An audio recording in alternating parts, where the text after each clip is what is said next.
Hello everyone, I hope you are having a great day. Listen, today we are going to have some fun making our own homemade sauce. You guys know I am a big proponent of making as many things at home as you can.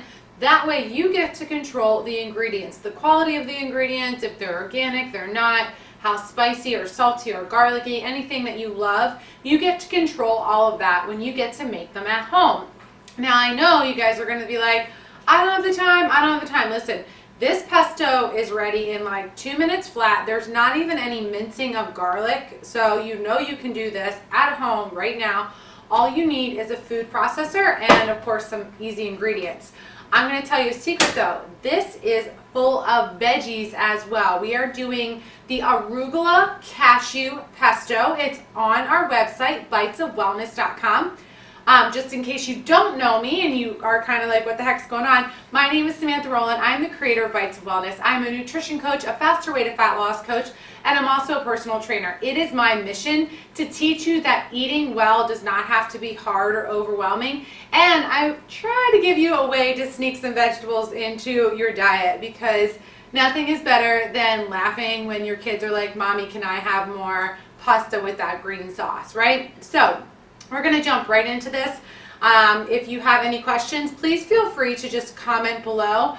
If you are joining me right now, I want you to type in below, what do you love better, zoodles or pasta? You let me know so that I can make some recipes down the road to accommodate you. So we're going to start off with basil. So pesto is a basil base, so we're going to use this entire container of basil. It is, I don't even know how big it is. It says 2.5 ounces. I'm not going to use the stems though, so you guys saw me read that without me squinting my pirate eye that I usually do. So we're just going to take, so you don't need the leaves. You don't have to get crazy about if you use some of them, but you don't want the big stalks. And we're just going to get all of this basil. This is a recipe that will do very well in the refrigerator for a couple days, but basil doesn't sit out very well on its own. You guys can see it's already starting to go black. So this is definitely something I would encourage you to make within 1 or 2 days of buying your basil at the grocery store. The other thing to keep a heads up with is, you guys can see some of this is bad. I got something caught in my throat. Excuse me.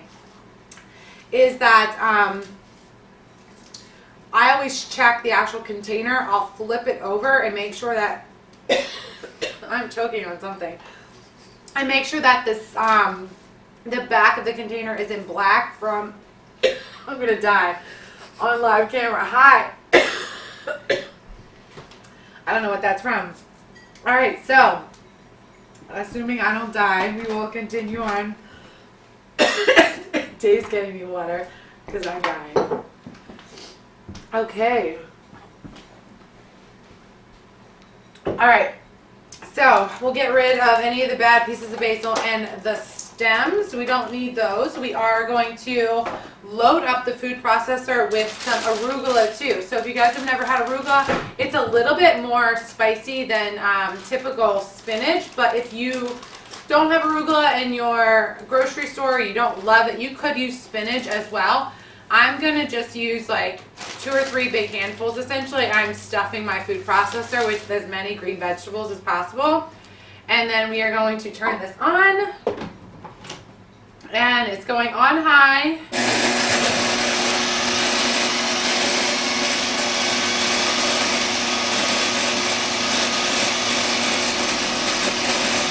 And you can see it doesn't want to do much. So I'm going to go ahead and add some of my oil. I'm going to use a tablespoon of this roasted garlic oil. This is Wild Tree. I really love the Wild Tree roasted garlic.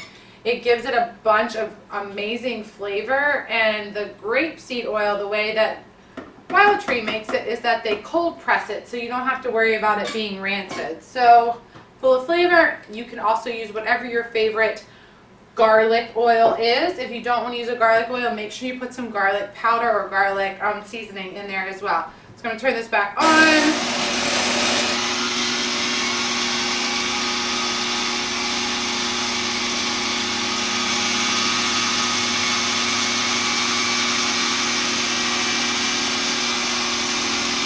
And it's just going to go long enough that I have room to put in more arugula. We're going to do a total of like 3 cups. I told you guys we're sneaking some veggies in with this. So the pesto is pretty strong. It was a big container of pesto. Again, it was 2.5 ounces. So I'm just going to throw a little bit more of the arugula in.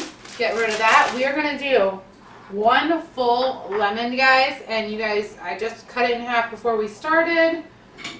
I'm going to juice my lemon, try to keep it from squirting me in the eye, because the last thing you guys need to see is me coughing again. And anybody commenting, do you like zoodles better or pasta better? Anybody? We've got pasta, we've got both. Both, I like both. I'm kind of a zoodles girl. However, I have been eating, have you guys had the chickpea pasta from Banza? They make some really good pasta. It's really high in protein, and the only ingredient is chickpea flour. So I'm kind of a fan of that. So you guys might see more and more Banza on the website coming up, because girl loves her pasta. All right, so we have 1 full lemon in there, and I'm also going to add in a half of a cup of raw cashews. So you guys can see they're just pieces of cashews. Bought them that way. They're raw. This is going to go right in. That adds the fat. So this is a lot more cost effective than trying to use pine nuts. If you guys have ever purchased pine nuts, they're really expensive.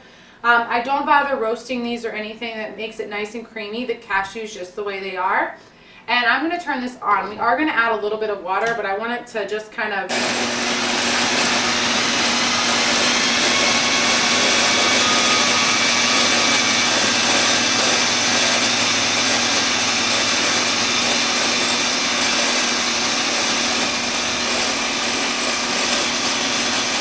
So this will get to a point where you can tell it's not going to break down any further, and it's not really the consistency of pesto, meaning a sauce. It's just kind of like broken up veggies at this point. So this is when you're going to add your water. I have 1/4 of a cup of water here. I'm going to add about 2 tablespoons first, and I'm also going to go ahead and put in a pinch of salt as well. I always say you can always add more, but you can't take it out, so don't be too liberal with that first pinch. Same thing with the water. You can always add more, but it's really hard to take it out, so just heads up.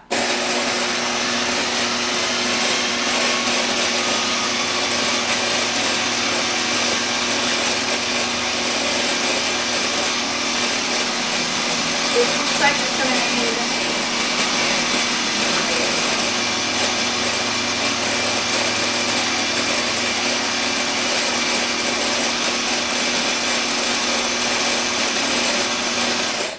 I know this is a little bit more difficult than buying it at the grocery store. However, if you are dairy free, it's quite hard to find prepared pesto in the grocery store.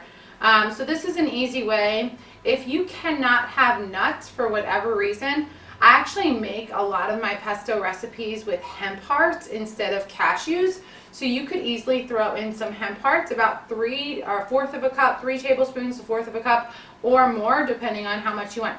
Now you guys can see, I will show you. So this is not like a runny sauce yet, but this would be perfect if I had like a little bit of the hot water from making pesto. Add a little bit of the hot water to this, and it would get so that it like sticks to pasta really well. I'm going to go ahead and add the last tablespoon, because I left about 1 tablespoon. So there's about 3 tablespoons of water in here.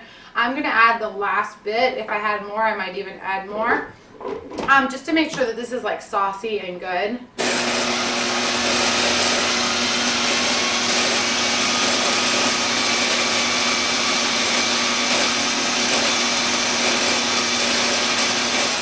And then my last tip is, before you kind of dish this out of the food processor, make sure you taste it for salt and for your garlic. Some people really love a really garlicky pesto. If you love that, you can add in some garlic powder or garlic flakes.